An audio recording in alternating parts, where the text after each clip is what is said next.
Tom held the hand of the man he called father for the very last time. Theirs had not been a very good relationship. In fact, before today, 10 years had passed since their very last meeting. He'd only been in the sixth grade on that day when Tom's mom had packed Tom and his three sisters in the car and left his father far behind. Looking now at his father, Tom did not choose to focus on the past. Instead, he and his father both laughed about their common joy in the movie they had both shared and loved those many years ago. They were both so different right now. Back then, Tom only saw his father as a bully and a coward who would abuse his family. Now, Tom just saw a man who lay sick and dying. He had no hate for this dying man, only forgiveness and love for a father whom he knew he would never see alive again on this earth after this day. Later on that day, as Tom left the hospital, he did take one moment to remember the challenges of his past. Yes, his parents had been accomplished. His father was an electrical engineer.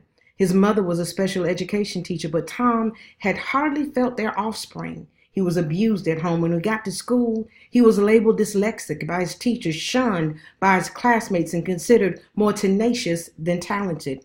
In 15 years, Tom had attended 14 different schools until he finally just dropped out. Nevertheless, Tom always had this one thing in his favor. He never allowed the bruisings of his past to determine the quality of his future. That day, as he left those hospital corridors, he was 21 years old.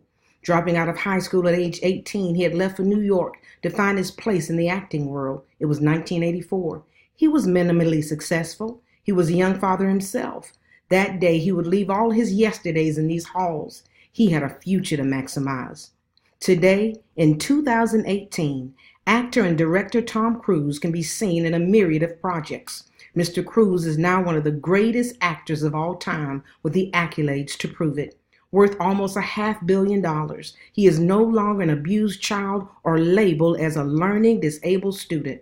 No, with over 50 blockbuster films under his belt, Tom has transformed. He is not a victim. Instead, he chose to become his best self, becoming one of our greatest movie heroes. This is Sandra from Team Awesome at Wilson's Professional Training Services, leaving you with this question: how will you write the rest of your story?